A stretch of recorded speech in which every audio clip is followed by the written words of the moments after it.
Hi everyone, how are you? I hope you are doing well. So today I am going to teach you very important and essential sentences pattern which is very useful for your day-to-day uses. ඉතින් ඔයාලව මගේ YouTube නාලිකාව වෙත සාදරයෙන් පිළිගන්නවා. ඔන්න ඔයාලා අදත් එකතු වෙලා ඉන්නේ අත්‍යවශ්‍ය ඒ වගේම වැදගත් ඉංග්‍රීසි වාක්‍ය කොටසක් ඉගෙන ගැනීම සඳහා ඒ වගේම වාක්‍ය රටාවක්. ඉතින් අපි බලමු මොකක්ද අද වාක්‍ය රටාව කියලා.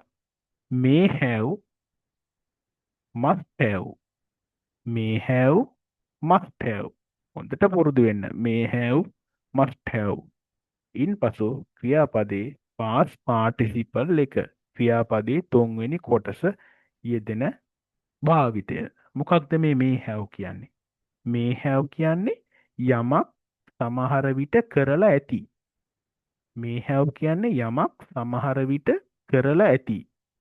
මේ කොටස අනිවාර්යෙන් අපි දැනගන්න ඕන. එහෙම නැතුනොත් අපිට ඉංග්‍රීසි කතා කරන්න බෑ. මම දැකලා නෑ මේක වැඩි ගුරුවරු ප්‍රමාණයක් උගන්වනවා. මං හිතනවා මේක ඔයාලට ගොඩක් වැදගත් වෙයි කියලා. මොකද මේක මම දැකලා නෑ උගන්වනවා කවුරුත්.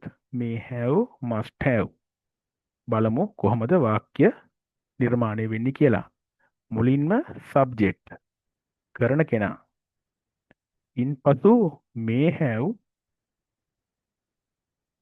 හරි must have හරි must have හරි ඉන්පසු ක්‍රියාපදය තුන්වෙනි කොටස යමක් කරලා ඇති. may have සමහර විට යමක් කරලා ඇති. must have අපි ගන්නේ ඒක තව ටිකක් අවධාරණයෙන් කියන්න මේ දේ ෂුවර් එකටම කරලා ඇති කියලා කියන්න. බලමු එක්සාම්පල් සබ්ජෙක්ට් කරන කෙනා. මම ගන්නවා I කියලා. දෙවෙනි පියවර ඔයාලට පේනවා may have. I may have. දැන් ක්‍රියාපදයක් දාන්න ඕන. දැන් මට කියන්න ඕන මේ වගේ අදහසක්. මම මගේ යතුර ගෙදර සමහර විට දාලා එන්නේ නැති. බැරි කරලා එන්නේ නැති. මම දැන් යතුර හොයනවා. යතුර නැහැ. මම කල්පනා කරනවා මම සමහර විට ගෙදර යතුර දාලා එන්නේ නැති. යතුර බැරි කරලා එන්නේ නැති. අන්න ඒ භාවිතය.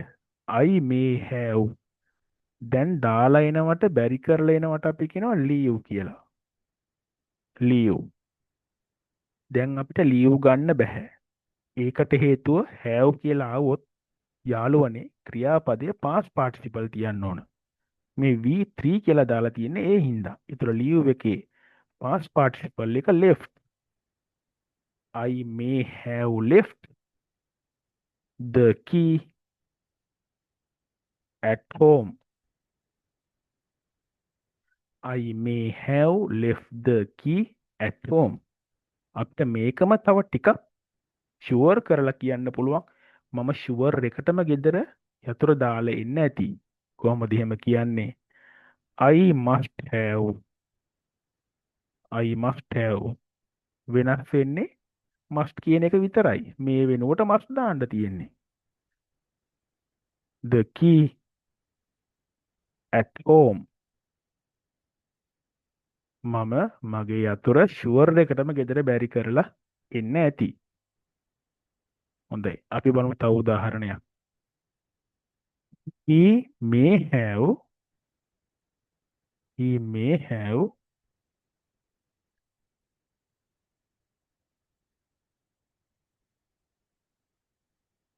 gone to Candy today. He may have gone to Candy today. ඔහු අද සමහර විට නුවර ගිහිල්ලා ඇති. ඔහු අද සමහර විට නුවර ගිහිල්ලා ඇති. මේක තව ටිකක් අපිට විශ්වාසයෙන් කියන්න පුළුවන්. He must have gone to Candy today. ඔහු ෂුවර් එකටම අද නුවර ගිහිල්ලා තියෙනවා. ඔහු නුවර ගිහිල්ලා ඇති. He may have gone to Candy today. ඔහු සමහර විට අද නුවර ගිහිල්ලා ඇති. He must have gone to Candy today. ඔහු ෂුවර් එකටම අද නුවර ගිහිල්ලා ඇති මේ දේ කරලා ඇති කියන වාක්‍ය රටාව. අපි තව ලස්සන උදාහරණයක් බලමු. Someone may have someone may have කවුරු හරි කෙනෙක් මගේ සල්ලි හොරකම් කරලා තියෙනවා. මට එහෙම කියන්න ඕන. කවුරු හරි කෙනෙක් මගේ සල්ලි හොරකම් කරලා තියෙනවා. හොරකම් කරනවා ක්‍රියාපදි steal ඒකේ past participle එක stolen. Someone may have stolen my money. Someone may have stolen my money. මේක තව ටිකක් ෂුවර් කරලා අපිට කියන්න පුළුවන්. Someone must have stolen my money. Someone must have stolen my money. Someone may have stolen my money. කවුරු හරි කෙනෙක් මගේ සල්ලි හොරකම් කරලා තියෙනවා. Someone must have stolen my money. කවුරු හරි කෙනෙක් ෂුවර් එකටම මගේ සල්ලි උත්සලා තියෙනවා. හොරකම් කරලා තියෙනවා කියන අදහස. ඉතින් මං හිතනවා මේ පාඩම වලට වැදගත් වෙන්නේ නැති කියලා. ඉතින් ඔයාලත් දැන් try කරන්න ඔයාලගේ වාක්‍ය හදන්න.